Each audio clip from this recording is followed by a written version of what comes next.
तो इस तरह से हम चलते हैं। लेकिन ये जो आजकल ट्रेंड एक हो गया है कि यार बच्चा पैदा हुआ 30 लाख का बच्चा हो गया, ब्राह्मण ने गुलाबी डाल दिया, बस बोल दिया असला घर में गुलाबी है, 50 लाख का हो गया। तो सर मेरे हिसाब से वो कंज्यूमेबल नहीं है। शौक के हद तक ठीक है, फार्मर टू फार्मर अच्छा है जी, लेकिन कंज्यूमेबल नहीं है। कुर्बानी वाले की अगर नजर से देखा जाए तो यार मेरे ख्याल से अगर किसी ने अगर 2 करोड़ रुपए की कुर्बानी करनी है तो वो 20-20 लाख के ले लेगा 10 जानवर जी ना, रादर देन के वो 1 करोड़ का एक जानवर खरीदेगा और 1 करोड़ का एक जानवर खरीदेगा। इनको आप फीडिंग क्या करवाते हैं?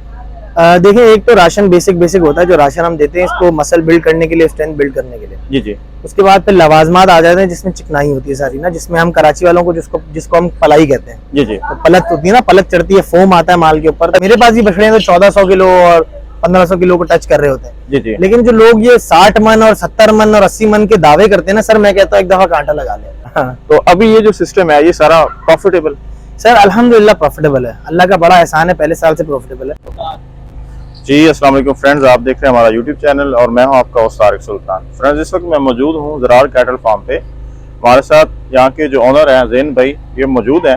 ज़ैन भाई से आपको कैटल फार्मिंग के हवाले से जो मालूमात है वो लेके देते हैं, जानवरों की फीडिंग के हवाले से, जानवरों की सिलेक्शन के हवाले से, इनकी नस्ल के हवाले से और इनके जो रेट्स हैं इस हवाले से आपको सारी मालूमात लेके देते हैं जी। अस्सलाम वालेकुम ज़ैन भाई। वालेकुम सलाम, कैसे हैं जी? अल्हम्दुलिल्लाह, अल्लाह का शुक्र। ज़ैन भाई पहले बताइएगा कि ये जो फार्म है इस पे कितने जानवर हैं टोटल? सब मिला के इस फार्म पे अभी करेंटली 110 जानवर खड़े हुए हैं जी। और मेरा जो कराची में एक और फार्म भी है, यहाँ पे जो हमने गोडाउन बनाया हुआ है बेसिकली, वहाँ पे तकरीबन 30 जानवर वहाँ खड़े हुए हैं। अच्छा। और एक मेरा फार्म पंजाब में खानपुर में, वहाँ ब्रीडिंग सेटअप करते हैं, वहाँ पे तकरीबन 40 के करीब वहाँ जानवर है। माशाल्लाह। तो 110 जानवरों को संभालने के लिए कितने मुलाजिम हैं आपके पास? 15 माशाल्लाह। तो ज़ैन भाई ये जो सुनने में आता है जी 40 लाख का बछड़ा, 50 लाख का, 60 लाख का, तो क्या आप खरीदते हैं या ऐसी कोई सीन है? देखिए, हमने आज तक जो सबसे महंगी परचेजिंग करी है वो मेरे ख्याल से यही, एक बच्चा हमारा बैठा हुआ है इधर ना जी। सबसे महंगी परचेजिंग हमने यही करी है। यूजुअली हम कोशिश ये करते हैं कि बहुत ज्यादा बड़ा तैयार जानवर ना खरीदें जी। हम कोशिश करते हैं कि जानवर को तैयार ही अपने पास करें ताकि हम उसको अच्छी से अच्छी कॉस्ट में बेच सकें। जाहिर सी बात है, जब तैयार जानवर खरीदेंगे तो उसको हमें प्रीमियम प्राइस पे खरीदना पड़ेगा जी। और कुर्बानी वाले को प्रीमियम प्राइस कोट करना बड़ा मुश्किल काम होता है। हमारी एक जो हर ब्रांड की जैसे प्रोपोजिशन होती है ना, ब्रांड पोजीशनिंग होती है जी। वो हमारी पोजीशनिंग जो है वो वैल्यू फॉर मनी है। लोग जो हमसे लेके जाते हैं ना, अगर कोई 8 लाख रुपए की चीज लेके जा रहा है तो वो 8 लाख रुपए की है तो वो वाकई भर के जा रहा है 8 लाख रुपए। हम कोशिश करते हैं कि उसको उसी हिसाब का शौक कराएं जी। तो इस तरह से हम चलते हैं। लेकिन ये जो आजकल ट्रेंड एक हो गया है कि यार बच्चा पैदा हुआ 30 लाख का बच्चा हो गया, ब्राह्मण ने गुलाबी डाल दिया, बस बोल दिया असला घर में गुलाबी है, 50 लाख का हो गया। तो सर मेरे हिसाब से वो कंज्यूमेबल नहीं है।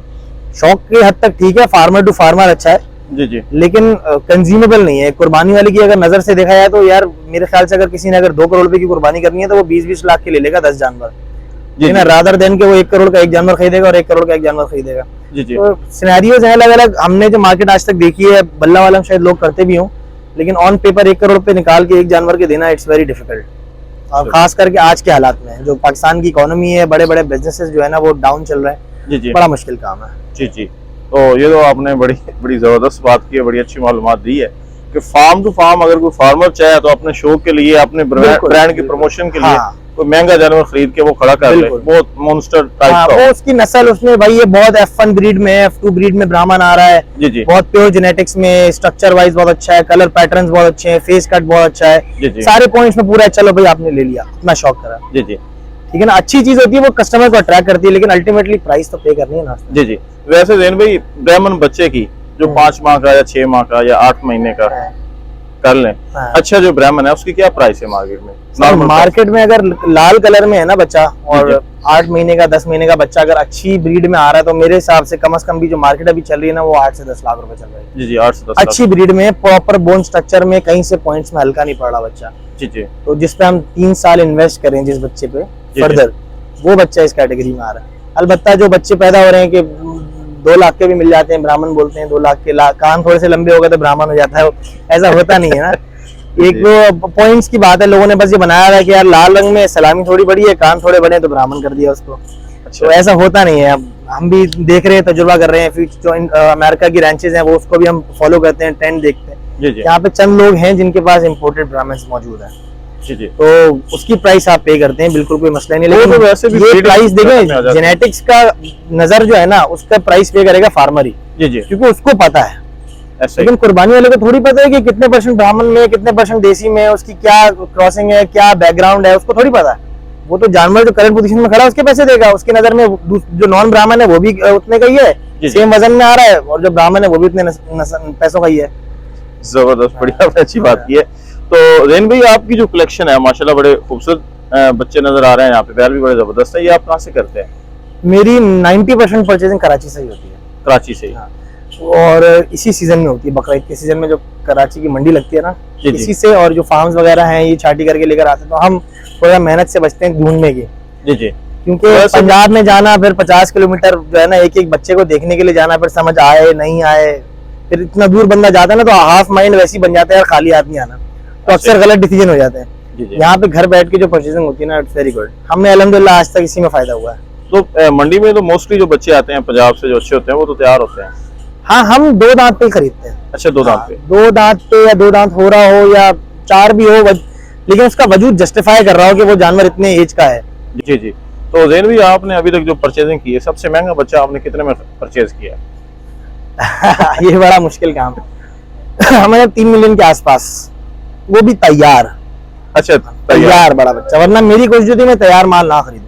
अच्छा अच्छा। अराउंड मेरी जो मैक्सिमम परचेजिंग हो रही होती है वो 5.5 मिलियन से लेके और 1.5 मिलियन के दरमियान की हो रही होती है। जी जी। डिपेंडिंग के बच्चा किस कैटेगरी का है, किस तरह से उतरेगा। क्योंकि मेरी नजर में मैं अपने खूंटे से 20 से 25 लाख रुपए का माल बेच सकता हूँ, जी जी, जो कुर्बानी वाला मेरे पास आता है।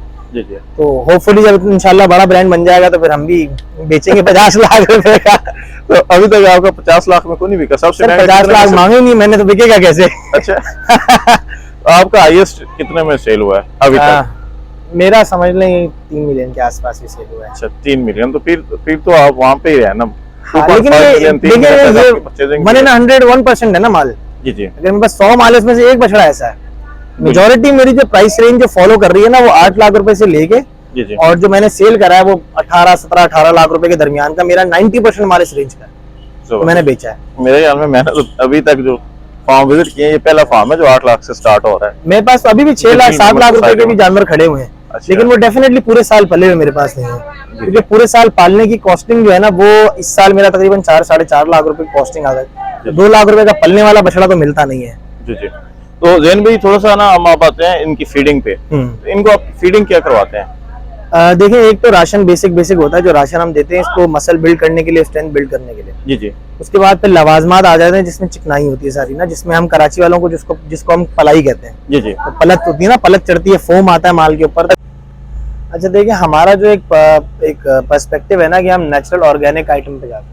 जी जी। इसमें शॉर्टकट्स तो बहुत सारे हैं जो कि हमें भी पता है और कुछ लोग इम्प्लीमेंट करते भी हैं। जी जी। लेकिन हम ये समझते हैं कि एक चीज बंदा जो कुर्बानी के लिए लेके जाए तो वो ऐसी हो कि बंदा बोले कि यार मैंने काटने के बाद भी उसको एंजॉय किया है। जी जी। सिर्फ जिंदा में एंजॉय नहीं किया, उसको कटने के बाद भी एंजॉय किया ना, गोश्त खाने के काबिल हो। जी जी। तो हमारी बेसिक 4 जो राशन के आइटम है वो हम सारा साल फिक्स रखते हैं, जिसमें दलिया है, चना टी है, ये हाई प्रोटीन आइटम होता है जिसमें हम मसल बिल्ड करते हैं। जी जी। और इसको हाजमे के लिए जो है ना हम फाइबर यूज करते हैं, जो कि छिलके और चोकर में आ जाता है। जी जी। ठीक है ना, ये हमारा 4 एक आइटम का राशन है जो हम पूरा साल कांस्टेंट रखते हैं। डिपेंडिंग के जानवर कितना बड़ा है उसके हिसाब से उसकी क्वांटिटी होती है। दलिया में आप मकई गंदम दोनों मिक्स? नहीं, सिर्फ दलिया, गंदम का, सिर्फ गंदम का दलिया होता है। वो भी हम ऐसे रखते हैं कि गंदम हम पूरे साल की खरीदते हैं पहले। जी जी। और ओरिजिनल मतलब प्योर लेवल की गंदम खरीद के उसको फिर हम अपने हिसाब से यहाँ पे मंगवाते रहते हैं, कटा करवा के। जी जी। तो उसमें एक तो वाटर रिटेंशन अच्छी हो जाती है, जब उसको भिगोते हैं तो वो अच्छा फूल कर आता है, वजन करता है। जी जी। यूजुअली वरना जो चीपे वाली गंदम होती है ना, उसमें ऑलरेडी एक मन में 4 किलो 5 किलो पानी लगा हुआ होता है, क्योंकि उसको नरम करना पड़ता है पानी लगा के, तो वो पिसता है, वरना वो नरम नहीं होता, वो चूरा हो जाएगा अगर उसको आप प्रेस करेंगे तो। जी जी। प्रेस वाला दलिया जो है वो हम इस्तेमाल नहीं करते, कटर वाला इस्तेमाल करते हैं, अपना ही इस्तेमाल करते हैं। जी जी। ये आपका वंडा हो गया हाँ, है। इसके अलावा जानवर जो कराची वाले पसंद करते हैं ना, पलत वाले, जिसमें लचक आती है और शाइन आती है और फोम आता है। जी जी। उसमें जो है वो 3-4 आइटम होते हैं। उसमें दूध होता है, जी जी, मक्खन होता है, जी। दही तेल होता है और घी होता है। ये सीजनल आइटम होता है। अच्छा, हाँ। दूध आप ये फ्रेश मिल्क या नहीं, फ्रेश मिल्क हम इसलिए नहीं पिलाते, एक तो बहुत एक्सपेंसिव पड़ता है।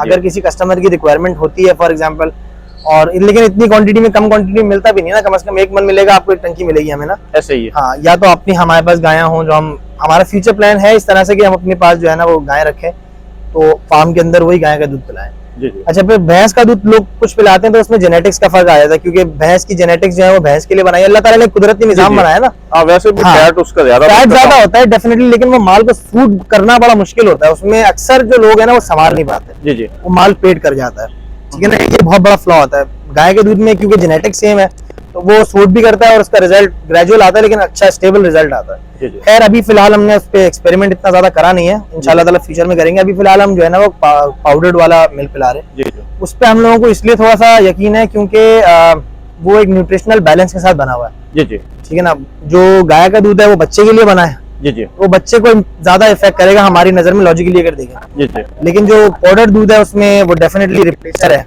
तो उस पर रिसर्च भी हुई है, उस पे जो है वो उसमें बैलेंस भी हुआ हुआ है कि ये विटामिन हैं, ये प्रोटीन लेवल है, ये फैट लेवल है। जी जी। तो इस तरीके से हमें रिजल्ट मिलता है उसमें अच्छा। जी जी। लेकिन इंशाल्लाह ताला प्योर चीज तो प्योर होती है, फ्यूचर में जब करेंगे तो उसका रिजल्ट ज्यादा आएगा। जिनमें ये जो कहते हैं जी ये 40 मन इसका वजन है, इसका 45 मन है, और ये देसी वनडे पे प्योर ऑर्गेनिक सर पलता है, बिल्कुल पलता है, लेकिन टाइम लेता है। बस मेरे पास ही बछड़े तो 1400 किलो और 1500 किलो को टच कर रहे होते हैं। जी जी। लेकिन जो लोग ये 60 मन और 70 मन और 80 मन के दावे करते हैं ना सर, मैं कहता हूँ एक दफा कांटा लगा ले। अच्छा, आंखों के सामने हमने तो कांटा कर करके देख लिया ना सर। इतना देव का बच्चा बछड़ा हमारे पास खड़ा होता है, वो 1000 मन करने में जान निकल रही होती है, 1000 किलो करने में। जी जी जी। रियलिस्टिक नहीं है।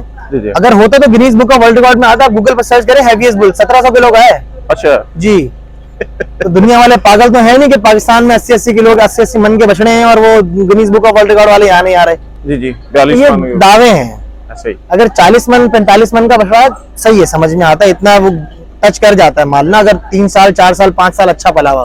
जी जी। अच्छा, लेकिन होता ये है कि जब माल एक एज के बाद ना अपना वजन नहीं बढ़ाता ज्यादा, जी जी। वो पलाई चढ़ा रहा था ना फैट का, आपको भी पता है फैट का वजन इतना नहीं होता, जी जी। फिर फैट चढ़ रहा होता है माल के ऊपर। जी जी। तो फैट दिखने में बहुत ज्यादा होता है, लेकिन वो जब कांटे पे खड़ा करते हैं तो वो थोड़ा आता है वजन।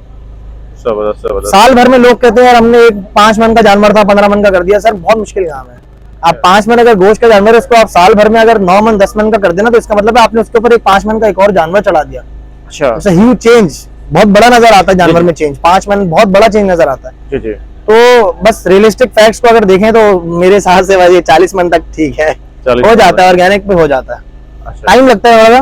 जी जी। जेनेटिक्स भी है, जितना बोन स्ट्रक्चर हैवी होता है बछड़े का, हाइट होती है, उस पर भी डिपेंड करता है। जी जी। ज़ैन भाई, चूंकि आपका तो एक्सपीरियंस भी काफी है और इस फील्ड में इन भी हैं, परचेजिंग भी कर रहे हैं, सेल भी कर रहे हैं, कौन सा जो बछड़ा है, मतलब यहाँ पे उसका रेट भी अच्छा होता है और उसका जो वेट गेन है वो भी अच्छा है और उसको पसंद भी किया जाता है, मतलब वो ये प्रॉफिटेबल फार्म के लिए सूटेबल? सर सूटेबल तो सबसे अच्छा यही कि घर की ब्रीड आए आपके पास। अच्छा। प्रॉफिटेबिलिटी के हिसाब से अगर आप देखें ना तो सबसे अच्छा यही है। अच्छा। क्योंकि मार्केट से आप खरीदते हैं तो उसमें जितना जितना लोगों को प्रॉफिट जुड़ता रहता है ना, जी जी। आपका मार्जिन कम होता रहता है। जी जी। उसको आपको हाई प्राइस पे बेचना पड़ता है, जो कि इतना आसान होता नहीं है, क्योंकि कस्टमर है उसको भी नजर आता है कि यार वो मंडी से जाके लेगा तो शायद वो उसको उतने में मिल जाएगा, फार्म से आगे लेगा, लेकिन दोनों माल में फर्क होता है, मंडी के माल में और फार्म के माल में ना फिनिशिंग का, क्वालिटी का फर्क आता है। जी जी। तो अब तो जेनेटिक्स ब्रीड्स जो है ना वो बहुत मिक्स हो गई हैं। ये जो गुलाबी के चक्कर में और कलर्स के चक्कर में जो ब्रीड है ना, हमारे पास एक होम ब्रीड थी साहिवाल की, पाकिस्तान की मशहूर, खत्म हो गई सर। बहुत शाज़ नाजिर कहीं नजर आती है अगर आपको प्योर साहिवाल नजर आ जाए। ब्राह्मण आए थे शुरू में, अच्छे अच्छे ब्राह्मण आए थे, वो ब्राह्मण पटेले हो गए, ब्राह्मण तो राई में और स्लगर हो गए सारे। कोई स्लिंगर कह रहा है, कोई स्लंगर कह रहा है, कोई स्लगर कह रहा है, तो बस हर किसी ने स्लगर बना दिया। तो कलर के चक्कर में ना पिगमेंटेशन है, बेसिकली गुलाबी की पिगमेंटेशन आ गई ना, तो वो क्रॉस ब्रीडिंग हो गई है। जी जी। अब वो प्योर ब्रीड पे तो काम है ही नहीं।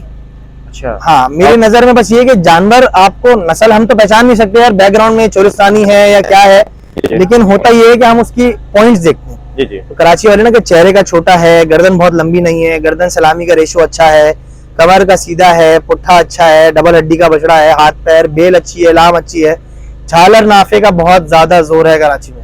अच्छा। तो नाफा झालर है ना, हालांकि इसका नस्ल से ताल्लुक, मेरे हिसाब से ग्रोथ से कोई ताल्लुक नहीं है। ग्रोथ पे जो है ना वो क्रॉस के बछड़े भी करते हैं। जी जी। नाफ झालर के बगैर होते हैं, बहुत वजन करते हैं। जी जी। लेकिन क्या है कि ये कराची की पसंद है, लोग कहते हैं कि यार खूबसूरत लग रहा है और बनाव में अच्छा आ रहा है, नीचे तक आ रहा है जितना, तो ये पॉइंट्स हैं, इन पॉइंट्स को देखते हुए हम जानवर खरीदते हैं, तो वो थोड़ा सा कंज्यूमेबल अच्छे होते हैं, वो लोग ज्यादा पसंद करते हैं। जी। रेनवी एंड पे आपसे एक ही क्वेश्चन करेंगे, उसके बाद हम वाइंड अप करते हैं कि ये जो बिजनेस है बछड़ा, ये जो कैटल फार्मिंग है और ब्रीडिंग अलग है, ब्रीडिंग भी आप करेंगे तो फिर क्वेश्चन बनता है आपसे। तो अभी ये जो सिस्टम है ये सारा प्रॉफिटेबल?